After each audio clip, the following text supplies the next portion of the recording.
Well, it is Thursday, and that means it's time for another Throwback Thursday. And joining me today is Lori Kent with the Local Lou podcast. And we're taking it to tea today, is that correct? We are, yeah, we're going to tee it up. Yeah, let's tee it up. So my first question is, would a tea by any other name smell as sweet? Nope. We don't know, but it was originally called Byron, and it was a village. And so the railroad was coming through during a survey, and they needed to name the place. And so they picked Byron. It was named the village of Byron for a little bit. Then the town kind of wants to be a little bit more official. They want to get a post office. And this is where some local legend comes in. We don't have a primary source. We do have a lot of very similar stories where the details are just a little different. So we're just going to pick one and go with it. And so that is that a group of people got together. They were told by the post office, there are a lot of places named Byron along this route. Can we maybe make this a different name? So they make a list of 10 different names, and they get to about 9 names, and they're just like, oh man, this is taking a while. Maybe we should take a break and have some tea. Oh. Tea. Oh gosh, maybe that's a good name. And so that's it. That's history, man. They become the town of Tea. They get incorporated in 1906. And again, this town had been there for a while. It's just becoming official at that point. There is a lot of immigrants again when all this land opens up with the Homestead Act in the 1860s. You get a lot of immigrant families that come in. They start these farms. They end up being century farms. Like, these families stay there for a long time, and they build up tea. Tea takes a while to get going, though. It's the 1870s before they break 300 for population, which is kind of hard to understand now because tea's booming. And so these past 20 years for tea have been huge.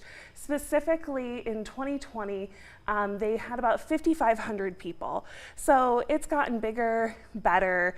And one thing to celebrate tea is Teapot Days, which is happening this weekend, which is a really great, totally traditional, small town festival. They have a parade, they have arts and crafts, lots of sports. Recently, over the past couple of years, they have a carnival, a beer garden, my favorite, fireworks. And that started in 1996. And it just, at first they're doing it in July. And then they're just like, you know what, July is real hot. Let's reassess, let's move it to June. And so ever since then, it's been in June. And I know what you guys are thinking. Will there be teapots? And yes, there are teapots at Teapot Days. You just have to know where to look. So last year, I was able to go to the Tea Area Historical Society. They have a really great museum. And inside of that are 140 teapots donated by Bernice Toberson in 2016 to really make the whole teapot thing official. And that whole museum is really cool. They have lots of pieces of tea history. They are selling a book there called Tea Time or Time for Tea, and that's by the Historical Society. And they also have the building itself. The building itself is an original Catholic church, St. Nicholas, and it was built around the time that the town was incorporated. And so it's a really fun way to get to know a little bit of the history of tea by going to Teapot Days and then visiting the museum. Yeah, I just love how they came up with that too. Like, let's go get tea. That is history, right? I love there. it. How things get named, and so cool. It's really fun. And so tea doesn't have a historical marker yet.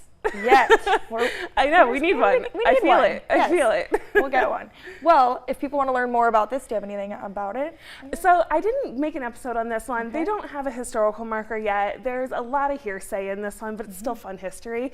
But you can definitely go to localloopodcast.com. Yeah, and you can definitely head out to celebrate. Oh yeah, go to Teapot Days. It's Teapot totally Days. fun. Learn a little bit more about it there. So absolutely. All right, and we'll be right back after the break.